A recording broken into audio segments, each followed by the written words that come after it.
సకల ఆశీర్వాదాలకు కారణభూతుడమైన మా ప్రియ పరలోకపు తండ్రి, మీ ఘనమైన ఉన్నతమైన పరిశుద్ధమైన నామాన్ని బట్టి మీకు వందనాలు, స్తోత్రాలు, స్తుతులు చెల్లిస్తున్నాం. మీ అపారమైన కృపను బట్టి, మీ దయా సంకల్పాన్ని బట్టి ప్రభా, ఈ మాసంలో ప్రభా మరొక పునరుద్ధానతను మా జీవితాల్లో ఇచ్చి ఇలాగ మీ సన్నిధిలో కూడుకోవడానికి మీరు ఇచ్చిన తరుణాన్ని బట్టి మీకు వందనాలు, స్తోత్రాలు, స్తుతులు చెల్లిస్తూ ఉన్నాం. ప్రభా, మీ పాద సన్నిధిలో కూడిన మాతో మీరు మాట్లాడి మమ్మల్ని బలపరచండి తండ్రి. మీకు స్తోత్రాలు, స్తుతులు చెల్లిస్తున్నాం. ప్రభు, మీకు సహాయం చేయండి. ఈ ప్రార్థన ఆది నుంచి అంతం వరకు మీరు అధ్యక్షత వహించి నడిపించండి. మీరు ఒక్కరికనే మహిమయు ఘనతయు ప్రభావాలు చెల్లినట్లుగా యేసుక్రీస్తు వారి శక్తి గల నామంలో ప్రార్థించి వేడుకొనుచున్నాము తండ్రి, ఆమేన్. మన బైబిల్ గ్రంథం పైకెత్తి దివ్య గ్రంథం అనే పదవబడదాం. దివ్య గ్రంథము, దివ్య గ్రంథము, ఎచటనైనా చదివిన సహాయం దొరుకును. కష్టములు వచ్చిన, దుఃఖములు కలిగిన, విడువకుండా చదువుడి దివ్య గ్రంథము, దివ్య గ్రంథము, దివ్య గ్రంథము, ఎచటనైనా చదివిన సహాయం దొరుకును. కష్టములు వచ్చిన, దుఃఖములు కలిగిన, విడువకుండా చదువుడి దివ్య గ్రంథము. దేవునికి మహిమ కలుగును గాక. ఈ దివ్య గ్రంథం నుండి మనం వారం వెంబడి వారం చదువుకున్న రీతిగా కీర్తనలో 64వ కీర్తన మనం ఉత్తరపరిచతులుగా చదువుకుందాం. కీర్తనలో 64 మొదటి వచనం నేను చదువుతా ఉన్నాను. దేవా, నేను మొర్ర పెట్టగా నా మనవి ఆలకింపుము, శత్రు భయము నుండి నా ప్రాణమును కాపాడుము. కీడు చేయువారి కుట్ర నుండి, దుష్టక్రియలు చేయువారి అల్లరి నుండి నన్ను దాచుము.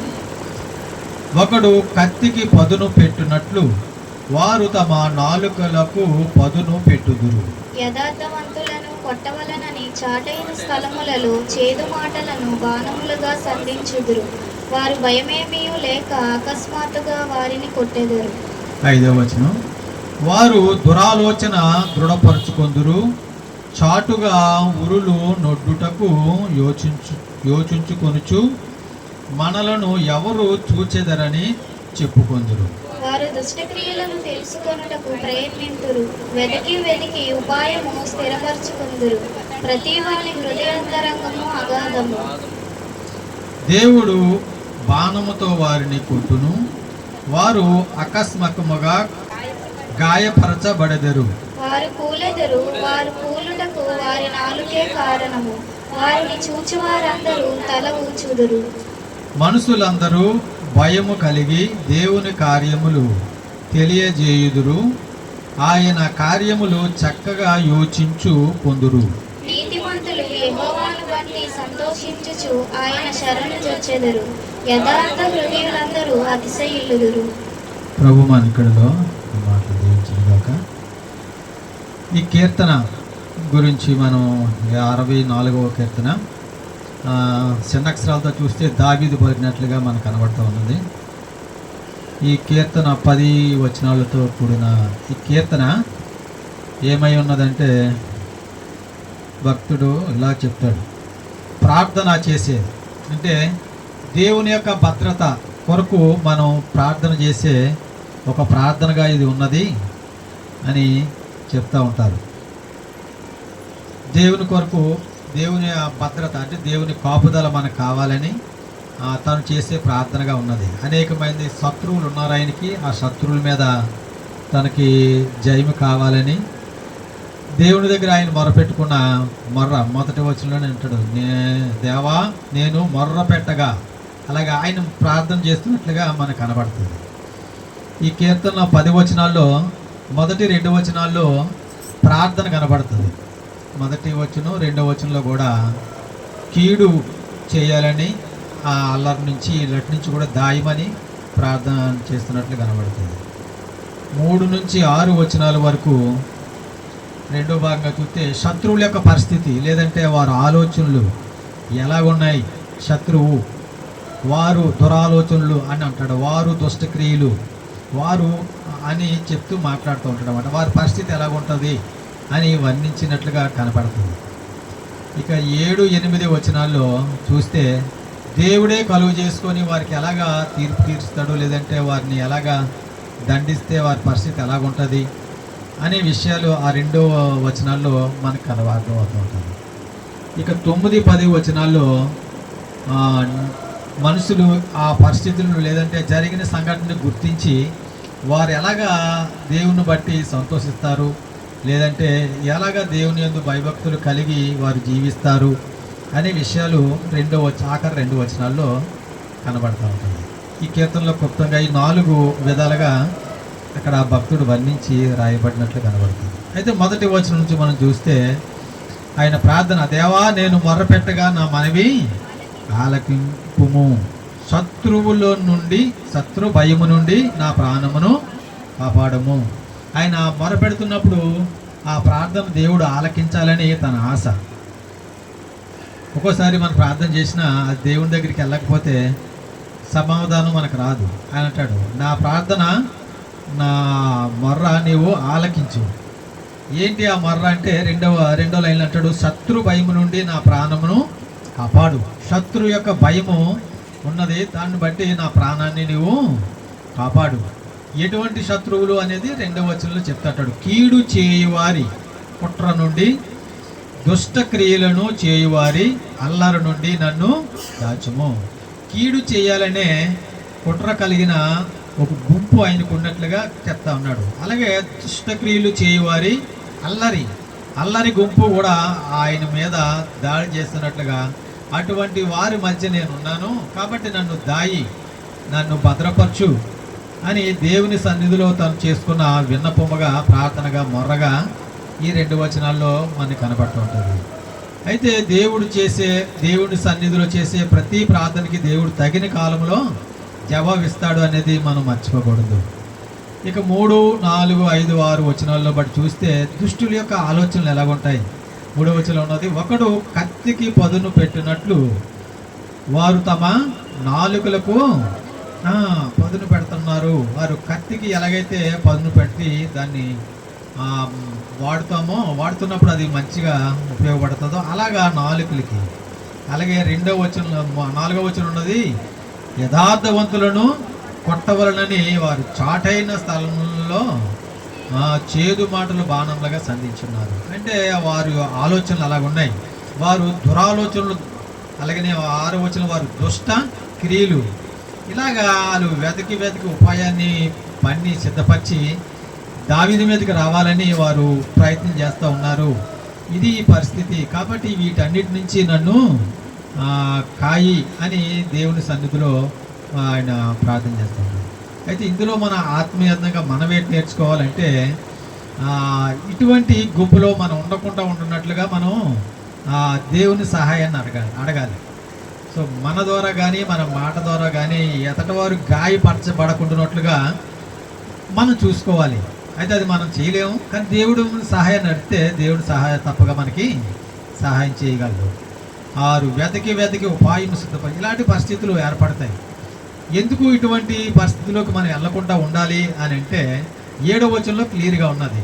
7వ వచనం, దేవుడు బాణముతో వారిని కొట్టును, వారు ఆకస్మికముగా గాయపరచబడుదురు. దేవుడే వారిని కొడతాడట.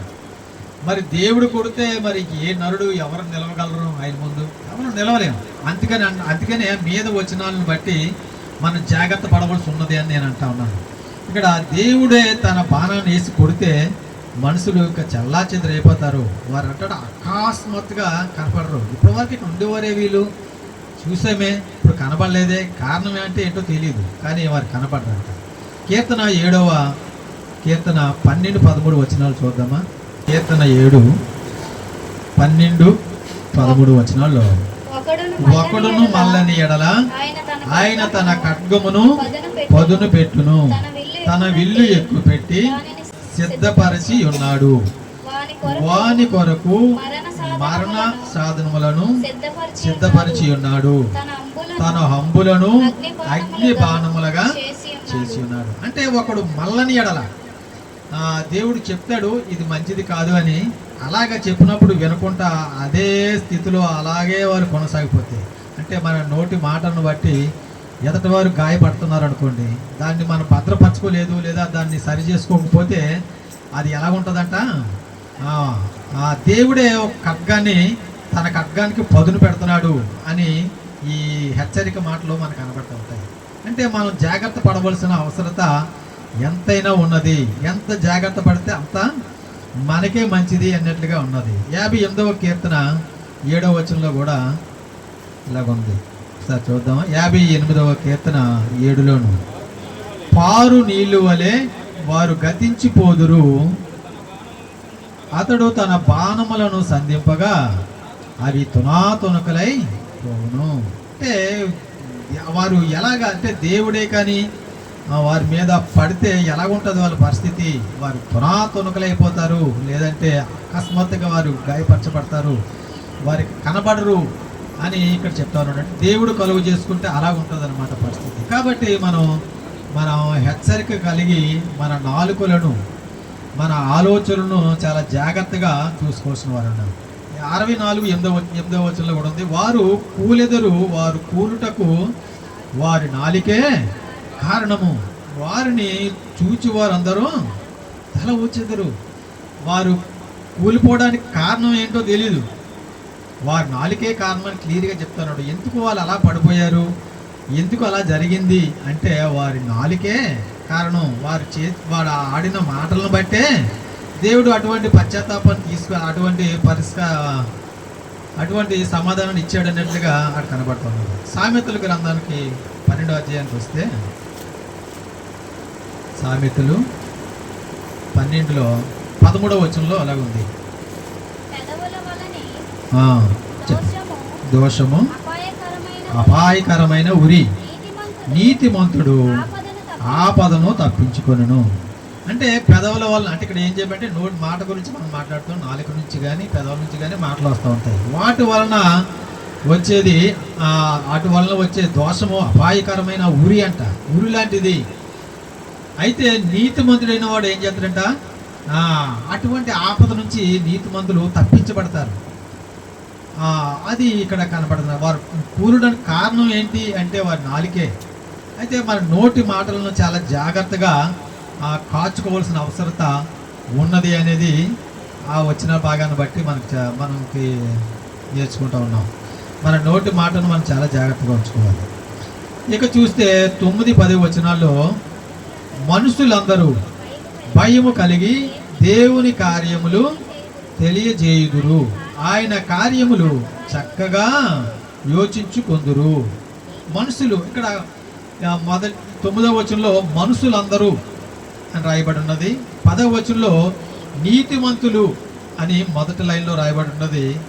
ఆఖరి లైన్లో యథార్థ హృదయం వీళ్ళందరూ, యథార్థ హృదయం అందరూ. ఇక్కడ 3 గుంపులు మనుషులు కనబడుతున్నారు. ఒకటోది మనుషులందరూ ఏం చేస్తారంట, జరిగిన సంఘటన చూసి దేవుని యందు భయభక్తులు, అంటే భయం కలిగి దేవుని కార్యాలను వారు జాగ్రత్తగా గమనిస్తారంట. అరే దేవుడు ఎలా చేశాడు, కారణం ఏంటి అని మనుషులు గమనించి నడుచుకుంటారంట. అయితే నీతిమంతులైన వారు ఏం చేస్తారంట, దేవుని బట్టి సంతోషిస్తారంట. అంటే అక్కడ జరిగిన పరిష్కారాన్ని బట్టో ఏదో తెలియదు కానీ మొత్తానికి దేవుడే నాకు సహాయకుడు, దేవుడే నన్ను భద్రపరచగలడు అని తాను సంతోషిస్తున్నట్లుగా కనబడుతుంది. ఆఖరి లైన్లో యథార్థ హృదయులు అందరూ కూడా అతిశయిస్తారు. వారు కూడా ఎక్కువగా దేవుని బట్టి సంతోషిస్తారంట. దేని బట్టి, మీద జరిగిన వచనాలను బట్టి చూస్తే దేవుడు మనల్ని భద్రపరచగలడు, దేవుడే మనల్ని తప్పించగలడు, దేవుడే మనల్ని కాపాడగలడు అని జరిగిన సంఘటనను బట్టి, లేదా ఒకవేళ శత్రువు మీద పడితే దేవుడు ఎలా పరిష్కారం చేస్తాడో ఈ విషయాలన్నీ వారు గ్రహించి తెలుసుకొని దేవుని స్తుతిస్తారంట. వారు దేవుని కార్యాలని తెలియజేస్తారు. అలాగే రాయబడి ఉన్నది. ఇది మనం నేర్చుకోవాల్సిన మనకి పాఠం. ఈ 2 వచనాలు, ఆఖరి 2 వచనాల్లో ఆత్మీయులుగా విశ్వాసాలుగా మనం నేర్చుకోవాల్సిన పాఠాలు ఇక్కడ రాయబడి ఉన్నాయి. కీర్తన 32వ కీర్తన 11వ వచనానికి వద్దామా? 32వ కీర్తన 11వ వచనంలో, నీతిమంతులారా యెహోవాను బట్టి సంతోషించుడి, ఉల్లసించుడి, యథార్థ హృదయులారా మీరందరూ ఆనందగానము చేయుడి. నీతిమంతులారా మీరందరూ దేని బట్టి? దేవుని బట్టి, యెహోవాను బట్టి మీరు సంతోషించండి. ఎందుకంటే దేవుడు దావీదు మీద వచనంలో బట్టి కీడు చేయవారే కుట్ర నుండి, అల్లరి చేసే గుంపు నుంచి నన్ను దాచి కాపాడు, శత్రు భయం నుంచి భద్రపరచు, తన ప్రాణం గురించి ఎలాగ మొరపెట్టుకున్నప్పుడు వారు దేవుడు ఎలాగ వారికి సహాయం చేశాడో తనకి ఆ విషయాలు ఆఖరి వచనాల్లో చెప్తాడు. ఆయన దేని బట్టి సంతోషిస్తున్నాడంట?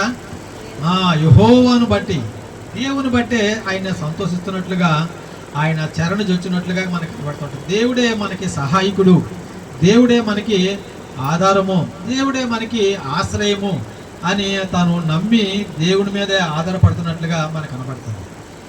ఇక్కడ మనుషులందరూ కూడా అలాగా యోచిస్తారు, అలాగ ఆలోచన చేస్తారు అనేది కూడా ఆ వచనాల్లో ఉన్నది.